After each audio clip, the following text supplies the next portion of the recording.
Hugues Langlais, bonjour. Bien le bonjour. Merci d'accepter cette invitation Merci, à cette toute première chronique sur l'immigration au Québec. ça me fait plaisir. Vous allez nous expliquer un petit peu les étapes clés pour réussir votre immigration au Québec. Et puis, on va faire ça à peu près en 7 émissions. Donc, pour cette première émission, nous avons décidé de parler des étudiants au Québec. Comment cela peut-il se passer? Quel est le point de départ? Comment ça marche? D'accord. Alors, il y a des ententes d'abord entre la France et le Québec et la France et le Canada qui permettent ces ententes donc de venir étudier ici au Canada. Ces ententes couvrent donc à la fois le Québec et à la fois le Canada. Il est donc possible d'étudier également au Canada. Sauf qu'il y a une entente toute particulière qui est l'entente France-Québec et qui permet à des étudiants donc français, de venir dans des établissements scolaires québécois sans qu'il en coûte davantage en termes de frais de scolarité que ce qu'ils ont à payer en France normalement. D'accord, mais ils ont quand même tous leurs frais d'hébergement à prévoir, C'est etc. autre chose. On parle ça, c'est la scolarité d'un côté. Ensuite, vient les frais d'hébergement.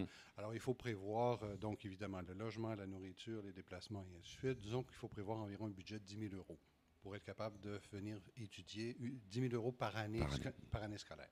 Ce serait le minimum normal à prévoir comme budget pour pouvoir réaliser son rêve d'étudier ici. Maintenant, il y a aussi des ententes interuniversitaires qui permettent également, c'est qu'on peut soit prendre le programme complet, soit prendre une année uniquement dans le cadre d'un programme pour compléter une formation. Enfin, toutes les options sont possibles. Il faut vraiment se renseigner auprès des universités où on veut aller.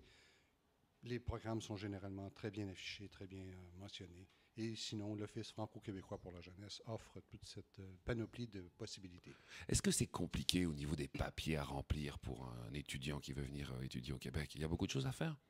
Je dirais qu'une personne normalement constituée qui est capable de comprendre les papiers et de lire peut très bien s'en tirer sans trop de difficultés. Ce qu'il faut savoir, c'est qu'il y a des étapes absolument essentielles à franchir avant de... On ne peut pas... Il faut mettre un pied en avant de l'autre. Il ne faut pas brûler les étapes. Il faut d'abord demander son admission à une université et ne pas oublier une date charnière. Toutes les universités québécoises acceptent les gens ou doivent recevoir les dossiers d'étudiants au plus tard le 1er mars de chaque année. Et dans le cas des programmes de maîtrise, c'est parfois avant le 1er mars. Donc, gardez toujours en tête que pour l'année prochaine, par exemple, il faudra qu'au 1er mars 2009, au plus tard, les dossiers aient été remis aux administrations universitaires en vue d'obtenir son admission. Alors, une fois qu'on a été admis, donc sélectionné par l'université, on obtiendra une confirmation d'admission avec une inscription et on acquittera les frais de scolarité qui doivent être acquittés. Par la suite, avec ces documents, on se tourne du côté du Bureau d'immigration du Québec à Paris et on fait une demande de CAQ, qui est un certificat d'acceptation du Québec, qui doit être faite directement là-bas ou via le bureau ici à Montréal, selon les circonstances. D'accord. Donc on s'inscrit d'abord et ensuite on va au bureau du Québec.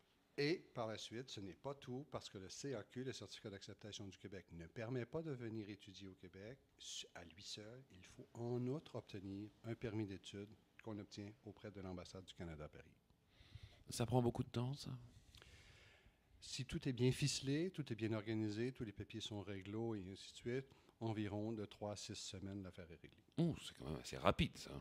L'administration ici est assez rapide. Bon, alors on a vu ces étapes qui sont quand même relativement simples. Hein. Tout à fait. Ça prend pas la tête à Papineau pour faire ça, comme on dit ici.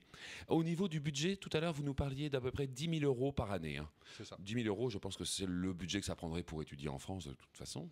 Je crois que oui, On est pas loin c'est de- tout à fait comparable. Un étudiant ici doit vivre avec 10 à 12 000 par année, donc...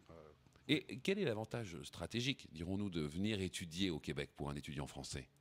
Son avantage, c'est de se mettre les deux pieds dans l'Amérique du Nord et d'avoir un accès à une formation qui est différente de la formation qui se trouve en France, une formation davantage axée sur les exigences du marché du travail, parce que l'ensemble de la formation canadienne est orientée en fonction des besoins du marché du travail. Ce n'est pas qu'une simple formation théorique, c'est une formation qui est vraiment axée vers le travail, vers l'acquisition de connaissances pour permettre d'intégrer le plus rapidement possible le marché du travail.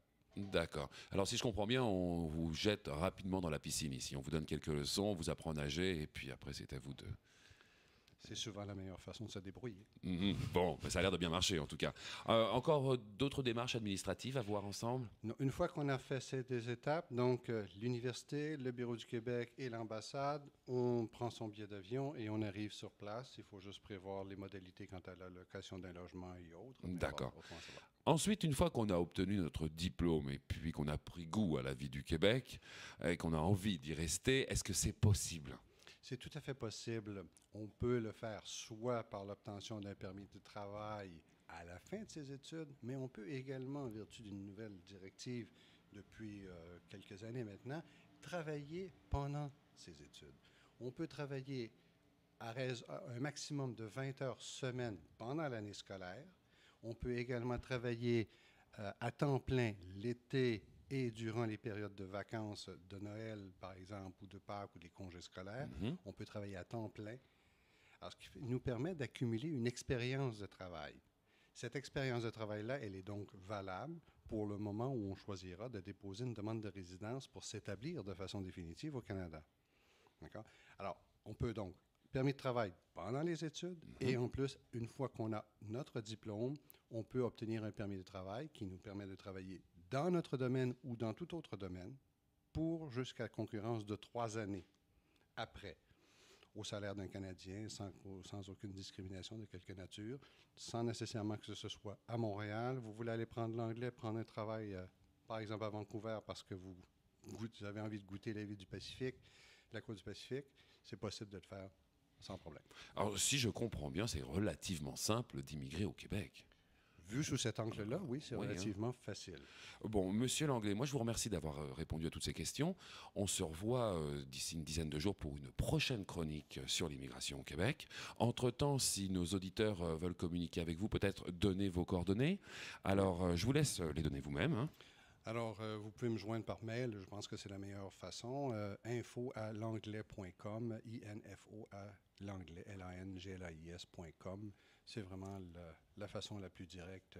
Et si vous voulez avoir quelques détails supplémentaires sur moi ou sur mon bureau, à ce moment-là, c'est langlais.com qui est le site web. Je vois que vous êtes installé aussi à Shanghai, à Beyrouth, à Paris, à Katmandou. Bref, le monde vous appartient. L'immigration, c'est ma raison d'être. Eh bien, je vous dis à très bientôt. À bientôt. Au revoir, Monsieur Langlais.